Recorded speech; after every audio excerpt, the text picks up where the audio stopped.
कहानी का शीर्षक है अनोखा रिश्ता। सुबह को बिस्तर से उठकर राधिका ने जैसे ही घड़ी पर नजर डाली तो सुबह के 6 बज चुके थे। आँख तो उसकी बहुत देर पहले खुल गई थी, परंतु न जाने क्यों आज बिस्तर छोड़ने का मन ही नहीं कर रहा था। खिड़की से छनकर आती हल्की सी रोशनी ने इशारा भी कर दिया था कि सुबह हो चुकी है। उसने सोचा, अब बिस्तर छोड़ देना ही ठीक है, वरना तो हर काम के लिए बहुत लेट हो जाएगी। वह बाथरूम में जाकर हाथ मुंह धोने के बाद बाहर आई और धीरे धीरे बिस्तर ठीक करने लगी। इतनी देर में दूध वाले ने घंटी बजा दी। दूध वाले से दूध लेकर राधिका जी ने किचन में जाकर दूध को गैस चूल्हे पर रख दिया। तभी उसके पति शरद बाबू भी सैर पर निकलने के लिए तैयार हो गए। दोनों के बीच संवाद बहुत कम होता था। उनका रिश्ता अब किसी पुराने रूटीन की भांति चल रहा था, बिना किसी उत्साह, बगैर किसी उमंग और कोई भी नयापन लिए बिना बस चल रहे थे दोनों एक दूजे के साथ। शरद बाबू के जाते ही राधिका अखबार लेकर बैठ गई। थोड़ा बहुत कोई खबर पढ़ने की कोशिश की, परंतु उसकी नजरें दीवार पर टंगी उस तस्वीर पर टिक गई जिस पर माला चढ़ी हुई थी। तस्वीर को देखते ही उसकी आंखें भर आई, लेकिन उसने खुद को संभाला और बगीचे की ओर बढ़ गई। वहां सूखी पत्तियों को हटाया, झाड़ियों को काटा, लताओं को सहेजा। इस बीच शरद बाबू भी सैर से लौटकर आते हुए दिखाई दिए। उनको आता देखकर राधिका चाय बनाने के लिए रसोई में चली गई। चूल्हे पर चाय चढ़ाते ही उसके ख्याल भटकने लगे। उसका इकलौता बेटा समर, जो 18 साल का था, बड़ा ही होनहार और पढ़ाई में हमेशा अव्वल आने वाला। एक दिन की बात है, उस मनहूस दिन की सुबह वे तीनों पिकनिक पर जा रहे थे और समर ही कार चला रहा था। राधिका बार बार कह रही थी, समर बेटा गाड़ी धीरे चलाओ, लेकिन समर शरारत भरी मुस्कान के साथ गाड़ी तेज करता जा रहा था। तभी अचानक एक ट्रक सामने से आ गया। घबरा कर समर ने गाड़ी साइड में ली, लेकिन गाड़ी एक पेड़ से टकरा गई। गाड़ी पेड़ से टकराते ही आसपास के लोगों ने जल्दी से तीनों को अस्पताल पहुंचा दिया। अस्पताल पहुंचते ही तुरंत ट्रीटमेंट शुरू हो जाने के बाद भी समर को बचाया नहीं जा सका।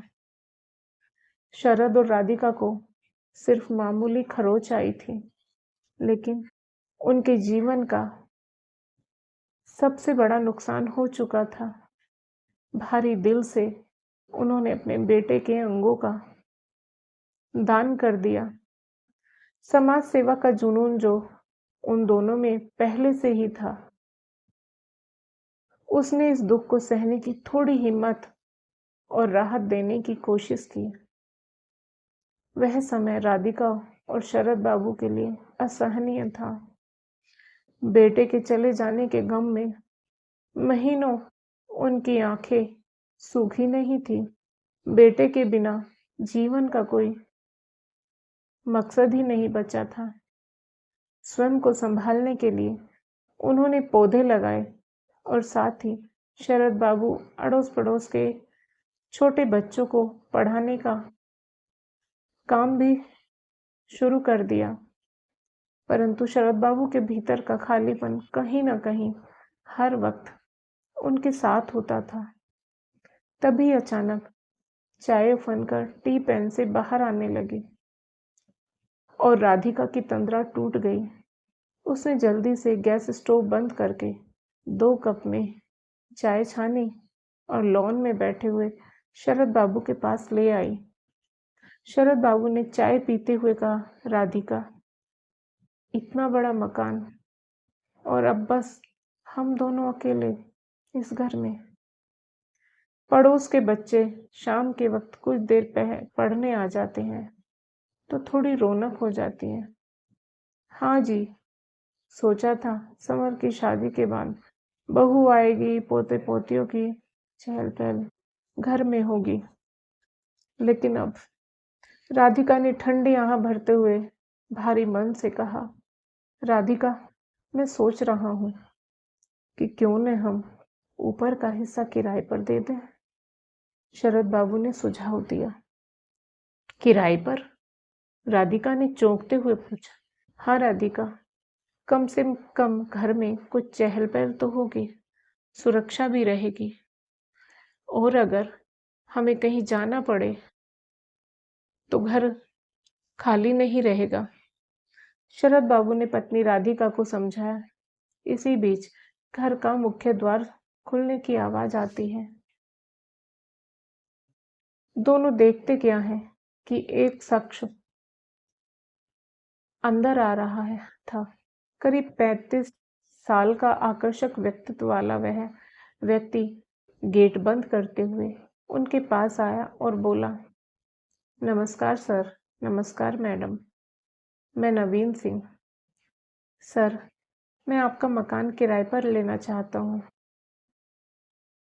शरद बाबू ने हैरान होते हुए उस व्यक्ति से पूछा कि आपको कैसे पता चला कि हमारा मकान किराए के लिए है? सर, किसी से नहीं। मैं इधर से गुजरता रहता हूँ। मकान देखकर सोचा कि आपसे पूछ लो। यह लोकेशन मुझे पसंद आई। अजय सिंह ने जवाब दिया।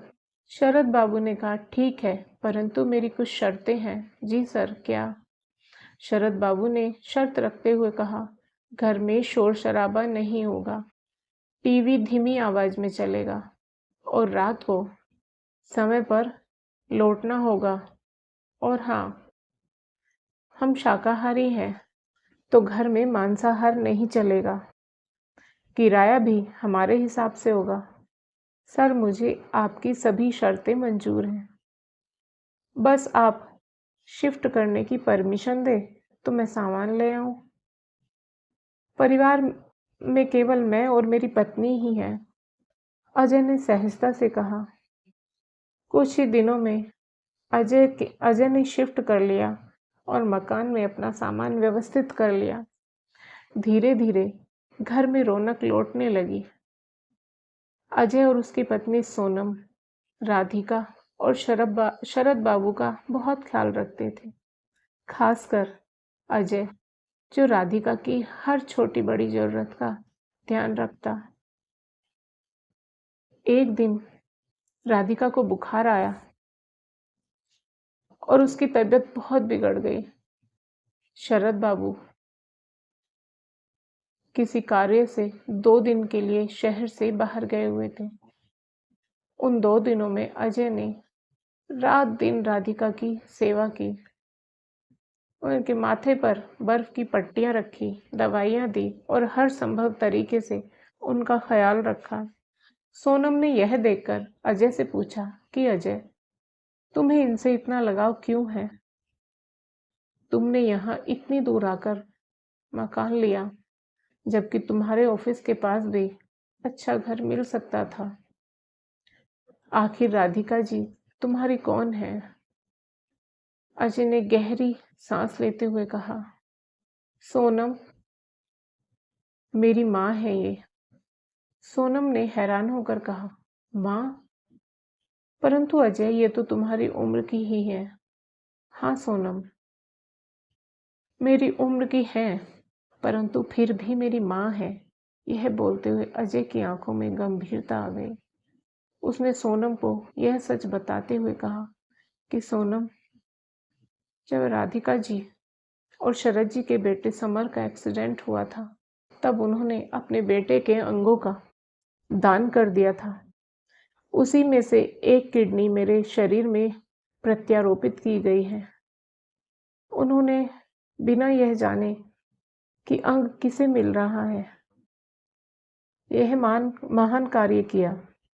मैं आज जो भी हूँ, उन दोनों के उपकार के कारण ही हूँ। इसलिए मैंने इनके यहाँ मकान किराए पर लिया ताकि मैं इनकी सेवा कर सकूं। सोनम अजय की बात सुनकर निशब्द खड़ी रही थी और सोच रही थी कि यह रिश्ता खून का नहीं है, किंतु उससे कहीं ज्यादा गहरा था। माँ और बेटे का अनोखा रिश्ता, एक प्यारा सा बंधन। राधिका ने अपने बेटे के अंग देकर अजय को दूसरी जिंदगी दी थी। यह सुनकर सोनम की आंखों में आंसू आ गए। उसने राधिका की ओर नए नजरिए से देखा, न सिर्फ एक मकान मालकिन के रूप में, बल्कि एक सच्ची और अच्छी माँ के रूप में। क्योंकि एक माँ ने अपने दिल के टुकड़े को खोजकर आज उसे नए रूप में पाया था, जो दोनों को एक अदृश्य डोर में बांध रहा था। तो दोस्तों, आपको आज की कहानी कैसी लगी? कृपया कमेंट करके अवश्य बताएं। और यदि आपको कहानी पसंद आई हो तो कहानी को लाइक करें, शेयर करें और साथ ही एक और कहानी चैनल को सब्सक्राइब करें। फिर मिलेंगे दोस्तों एक और नई कहानी को लेकर। तब तक आप अपने परिवार के साथ हंसते रहिए, मुस्कुराते रहिए, खुश रहिए। राधे राधे प्यारे दोस्तों।